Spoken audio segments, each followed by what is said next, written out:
Hey Harmonizers, welcome to this session with Elon, our little buddy Elon. Ever since he made his goal of going bridleless with me, I haven't done a super lot with him, so I thought, well, let's do a little bit of liberty and play around. And to do that, I'm just starting off by asking him to lower his head as I'm taking off the halter. It's just a nice way to start off your liberty session, to just make sure that the horse is kind of checking in and that they're relaxed. So once he finally drops his head there, which takes a couple seconds, I just toss it off. And this will just be kind of a fun short video. I'm literally going to show you the whole session that I did. I was about to kind of leave the farm. I really didn't have a lot of time, but I thought, you know what? I've got 10 minutes. Let's just go play around for a little bit, and just so we can play and have a little bit to do with our relationship, even though we're not riding or really working on anything in particular. We just kind of run through our tricks and just make sure we haven't kind of forgotten any of those basics. And really, I haven't done a ton of liberty with Elon, so just kind of fun to test those things out a little bit, because we haven't done a lot. And we are going to be going to the Horse World Expo and doing some demos there, and then we're hoping to go to Equifest in New York, which is after that. Both are in March, so put that on your calendars and come check us out if you're able to. We would love to see you guys. We're going to have Elon and Alicia at them. We'll also have King at the Horse World Expo as well. So did a couple of his little tricks there, his back up by the tail move, which is pretty cute. And then I decided to play a little bit with energy, which sometimes he can be really lazy. You guys can probably tell from his videos, he's not exactly the most motivated fella. He can be pretty slow and laid back. So I thought, let's play with some energy. So I did a little bit of trot, go into some of his sideways here.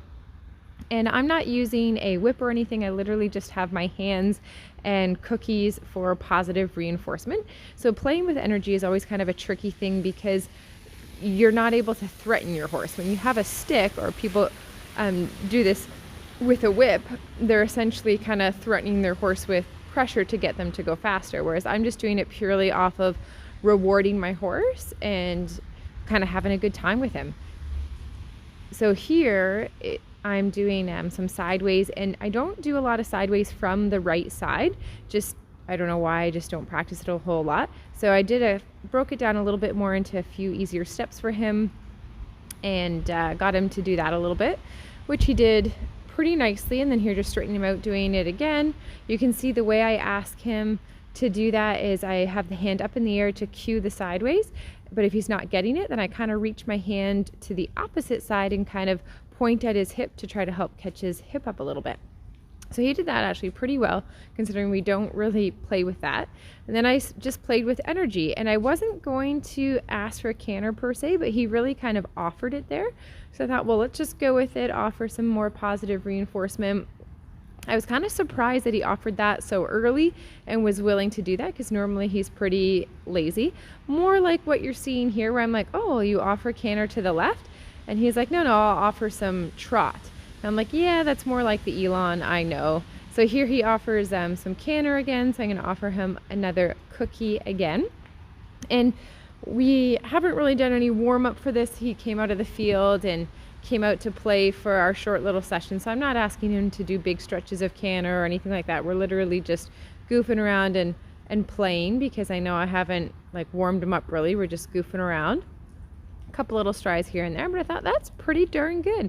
That's not something that we practice. I don't even remember the last time we did this kind of stuff. So the fact that he's willing to offer that canter and he's sticking with me, really happy. And then this is really funny, guys. So as I'm playing with him at Liberty and we're doing canter and we're moving around, after I was doing this, I noticed something that's really kind of crucial, and that I probably should have noticed before we started the session. I'm gonna just not say anything for a little bit, and I want you to be observant and see if you can figure out what I noticed. You can drop it in the comments and let me know if you noticed or not, and then I'll tell you towards the end of the video what it was that I noticed.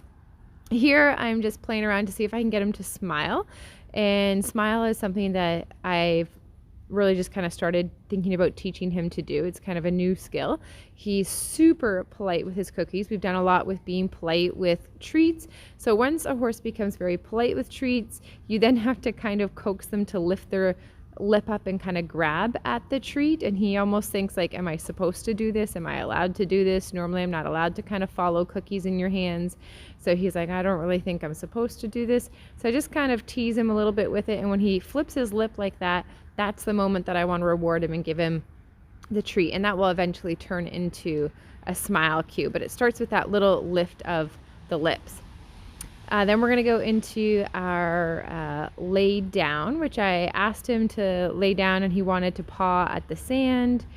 So I thought, oh, is he going to go down there? And then he says, oh, now what are you doing? So I pick up his little foot again to give him his cue for his lay down, which he does nicely there. The reason why I do the foot up part is to target him on his lay down, so that way I can put him in a particular spot, which is very handy. And into our little sit, which I decided to goof around at and thought, oh, you know, what would be a cute little photo? So I just kind of goofing around here and thought, oh, let me try something a little different and see if he'll let me kind of sit on his butt.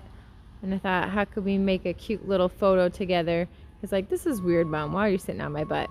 All right, do you notice anything? Do you notice anything that's kind of important? That's kind of hard to see, and everything's kind of far in the distance there. But what I noticed is that I did not shut the gate to the arena. Like, there is a giant 12-foot opening over by that tree. The camera's now moved, but by the tree that's kind of off to the left, that is open, and it's just wide and gaping open. So thank goodness that I use a strategy of liberty where I focus on drawing my horse to me, and I don't chase my horse around the pen, and I don't try to push my horse up against the rail or anything like that, and not causing him to leave me, because it was a totally open gate.